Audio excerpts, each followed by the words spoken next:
Hello everyone, welcome to लक्ष्य online classes.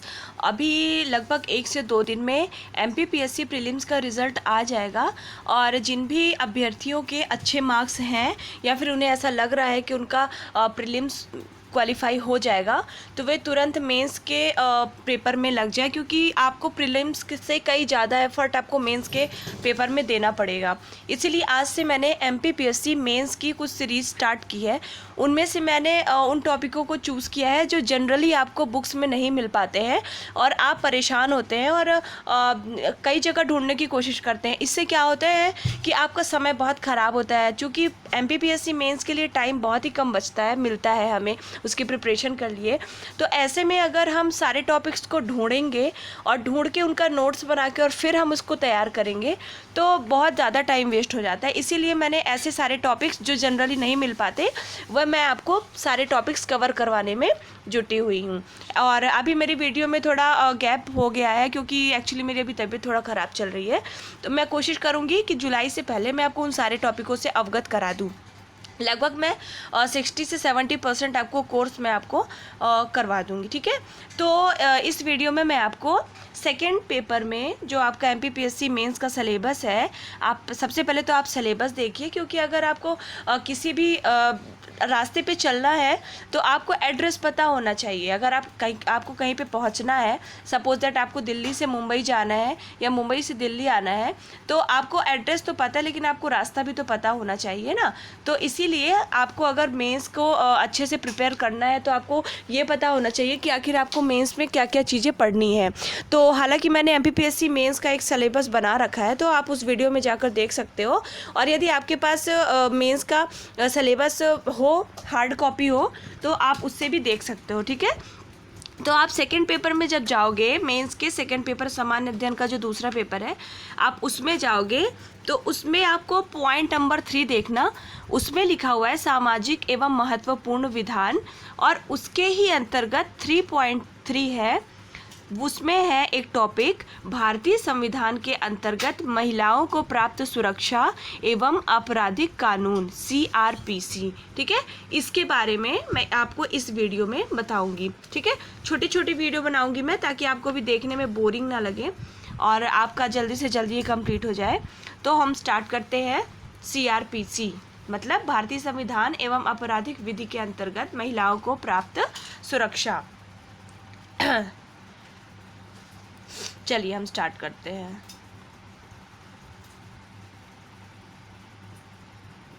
ठीक है, ये आ गया आपके स्क्रीन के सामने। मैंने ये खुद के नोट्स यहाँ पे रखे हैं, ठीक है। तो देखिए क्या था, स्वतंत्र भारत में, मतलब जब हमारा भारत स्वतंत्र हो गया था, तो स्वतंत्र भारत में महिलाएं तुलनात्मक रूप से सम्मानजनक स्थिति में थी। मतलब कि अगर हम स्वतंत्रता के पहले की अगर बात करें और स्वतंत्रता के बाद की बात करें, तो महिलाओं की जो स्थिति थी वो स्वतंत्रता के बाद बहुत अधिक सुधरी थी। मतलब उनमें उनकी स्थिति में बहुत ज़्यादा सुधार आया है। लेकिन कुछ समस्याएं हैं जो सदियों से महिलाओं को परेशान कर रही हैं, लेकिन अब ये तो इतना ज़्यादा दिखाई नहीं पड़ती हैं परंतु उनमें से कुछ अभी भी हैं, ठीक है। जो पहले परेशानियां थी महिलाओं की, सबसे बड़ी परेशानियां कौन कौन सी थी आप सबको पता होगा। बाल विवाह, सती प्रथा, विधवा पुनर्विवाह, विधवाओं का शोषण, देवदासी प्रथा, पर्दा प्रथा आदि। ये सब कुरीतियां तो लगभग आज की डेट में समाप्त हो चुकी हैं। अगर विज्ञान और प्रौद्योगिकी के क्षेत्र में देखा जाए, उसके विकास के साथ, मतलब विज्ञान एवं प्रौद्योगिकी क्षेत्र के विकास और शिक्षा का सार्वभौमिकरण, मतलब शिक्षा का सर्वव्यापी होना, जो शिक्षा है वो हर किसी के पास पहुंच रही है। तो विज्ञान और प्रौद्योगिकी के विकास के कारण और शिक्षा के सार्वभौमिकीकरण के कारण और सामाजिक और राजनीतिक आंदोलनों का मतलब समझ रहे हैं। जैसे आप भारतीय पुनर्जागरण पढ़ेंगे तो उसमें आप राजा राम मोहन राय, स्वामी दयानंद सरस्वती, इन सब का आप नाम पाएंगे। तो इन सब लोगों ने क्या किया है, महिलाओं के उत्थान में बहुत ही ज़्यादा योगदान दिया है। तो इन सभी कारणों से क्या हुआ है, महिलाओं के प्रति लोगों के दृष्टिकोण में चेंजेस आए हैं, मतलब लोगों के दृष्टिकोण में बदलाव आया है। इसका मतलब यह नहीं है कि अब महिलाएं समस्याओं से पूरी तरह मुक्त हो गई हैं, बल्कि इसके विपरीत बदलते परिदृश्यों के साथ साथ, मतलब जैसे जैसे समय बदल रहा है, महिलाओं में एक नई नई समस्याएं पैदा होती जा रही है। मतलब अब वो बाल विवाह व विधवा पुनर्विवाह ये सब तो नहीं रह गया है, लेकिन समय के साथ साथ उन्हें कुछ नई समस्याओं का भी सामना करना पड़ रहा है, और वे अब तनावों से भी घिरी हुई है, दबावों से घिरी हुई है। ठीक है, तो आज की महिलाओं के विरुद्ध होने वाले जो प्रमुख अपराध है उसका विश्लेषण हम यहाँ पर करेंगे। और ये जो आपके सामने टॉपिक था, ये महिलाओं के विरुद्ध होने वाले अपराधों से ही रिलेटेड टॉपिक है। ठीक है, तो हम स्टार्ट करते हैं। सबसे पहले हम ये देख लेते हैं कि आखिर महिलाओं के विरुद्ध जो अपराध हो रहे हैं, तो आज की डेट में अपराध किन किन चीज़ों को माना गया है महिलाओं के विरुद्ध हो रहे अपराधों को। ठीक है, भारतीय दंड संहिता आईपीसी के बारे में आप डिटेल से पढ़ोगे इसके बारे में तभी आप समझ पाओगे। तो यहाँ पे मैं चर्चा नहीं करूँगी, नहीं तो हम अलग टॉपिक में पहुँच जाएंगे। तो भारतीय दंड संहिता मतलब आईपीसी के तहत मुख्य तौर पर निम्नलिखित कृत्यों को महिलाओं के विरुद्ध अपराध माना गया है। मतलब आईपीसी जो है, भारतीय दंड संहिता है, उसने ऐसे कौन कौन से कृत्य हैं जिन्हें महिलाओं के विरुद्ध अपराध माना है। मतलब फर्स्ट है, कौन कौन से अपराध माने गए हैं, रेप बलात्कार। सेकंड है अपहरण या भगा ले जाना या किडनैपिंग। ओके, थर्ड है दहेज हत्या। दहेज हत्या मतलब शादी होती है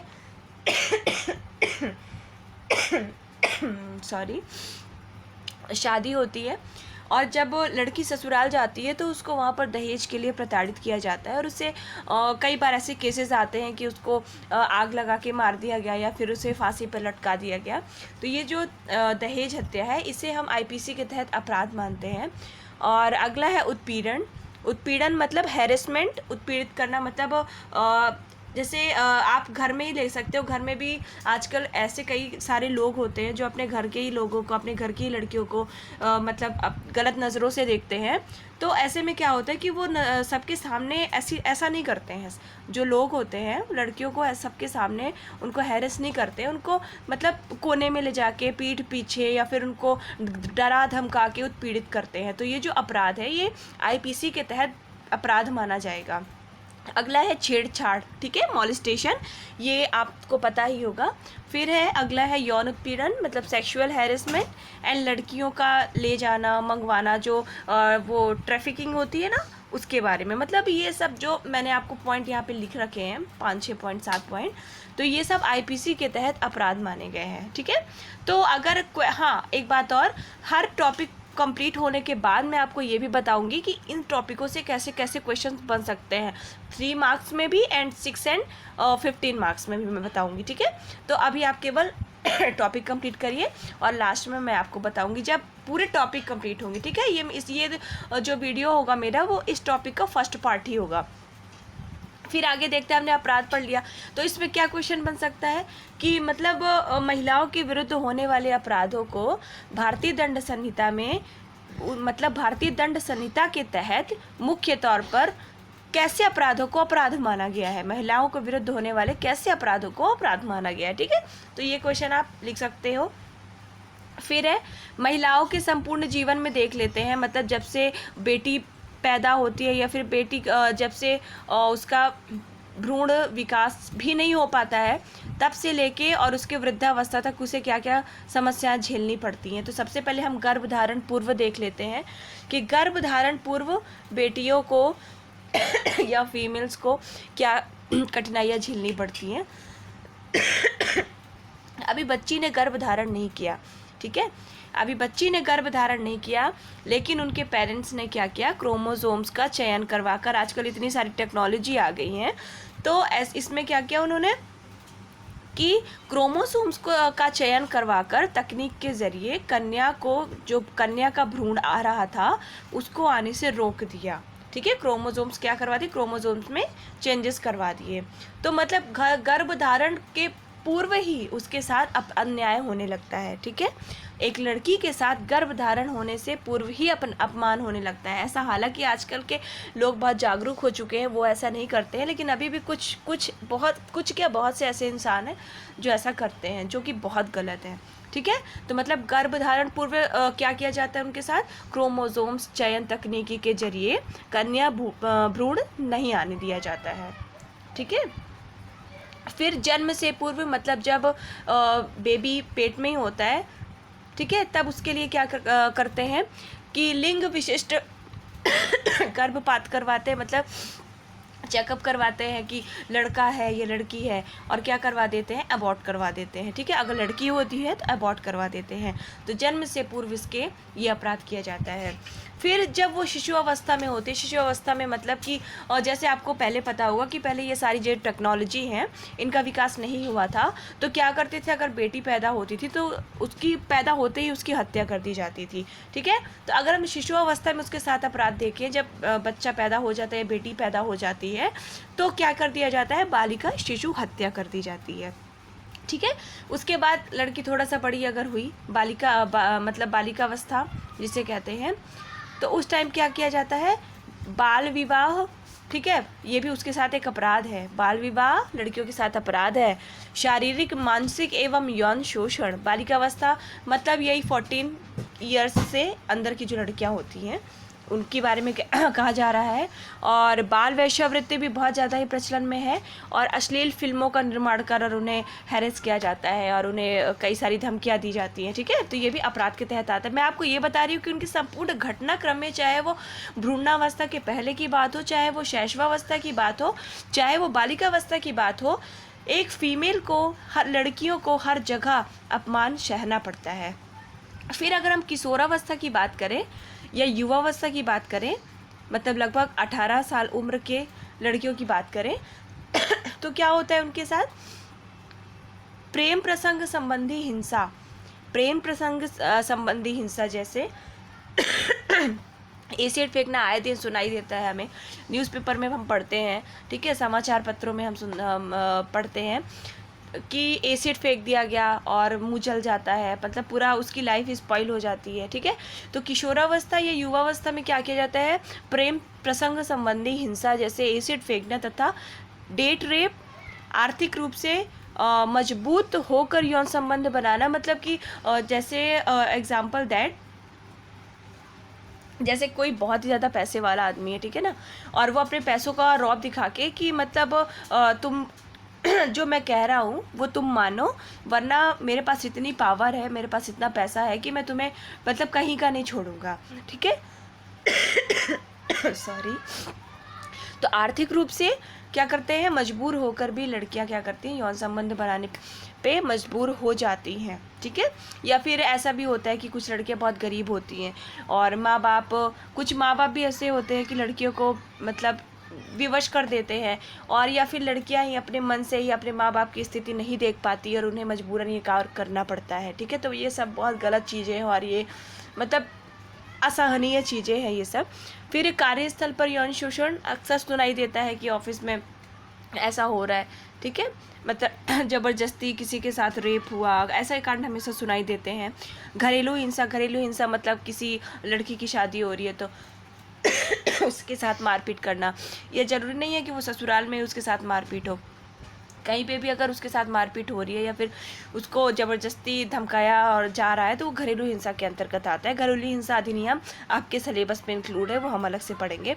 फिर रेल, बस तथा पार्कों में रेप आदि, ये तो बहुत ही ज़्यादा अभी चल रहा है, ट्रेंड में बहुत ज़्यादा चल रहे हैं, ये बहुत ही गलत चीज़ें हैं। अभी आपने सुना होगा, दिल्ली वाला कांड भी सुना होगा, तो ये सब यही है। फिर हम अगर बात करें प्रौढ़ावस्था या युवावस्था की, सॉरी ये युवावस्था नहीं होगा यहाँ पे, यहाँ वृद्धावस्था कर लेंगे। ठीक है, हम तो युवावस्था की बात कर चुके हैं, ये वृद्धावस्था है। तो अगर हम वृद्धावस्था की बात करें तो विधवाओं या विधवा हो गई, ठीक है, कोई लेडी विधवा हो गई तो विधवाओं के साथ बहुत ही ज़्यादा उनको बहुत ज़्यादा टॉर्चर किया जाता है। अब तो हालांकि इतना थोड़ा बहुत कम हो गया, लेकिन फिर भी पूरी तरीके से कम नहीं है। और वृद्ध महिलाओं को तो आपको पता ही होगा, वृद्ध महिलाओं के साथ कैसा व्यवहार किया जाता है। शारीरिक एवं मानसिक यौन शोषण होता है उनके साथ। और यहाँ पे आपको दिख नहीं रहा होगा, यहाँ पे सबसे नीचे लिखा हुआ प्रताड़ना, मतलब मानसिक एवं यौन शोषण, और यहाँ पे लिखा हुआ है प्रताड़ना। ठीक है, तो ये आपका हो गया पार्ट फर्स्ट। और सेकेंड पार्ट इसके जस्ट अगले वीडियो में होगा। और एक लगभग 3 पार्ट्स में ये आपका जो टॉपिक है ये कंप्लीट हो जाएगा। और लास्ट जो जहाँ पर ये कंप्लीट होगा वहाँ पे मैं आपको बताऊँगी कि इससे रिलेटेड क्या क्या क्वेश्चन बन सकते हैं आपके एग्ज़ाम्स में। ठीक है, तो अगर आप मेरा वीडियो के अपडेट्स पाना चाहते हैं तो मेरे वीडियो को सब्सक्राइब ज़रूर कर दें, ताकि मैं जो भी नए वीडियो डालती जाऊं और ऐसे टॉपिक जो आपको बहुत रेयर मिलते हैं तो वो आपको तुरंत मिल सके, उसका नोटिफिकेशन आपको मिल सके। ठीक है, तो अच्छे से पढ़ते रहिए। मैं जल्दी से नेक्स्ट टॉपिक या इसका जो अगला पार्ट है वो आपके सामने लेकर हाजिर होती हूँ। तो thank you very much, best of luck.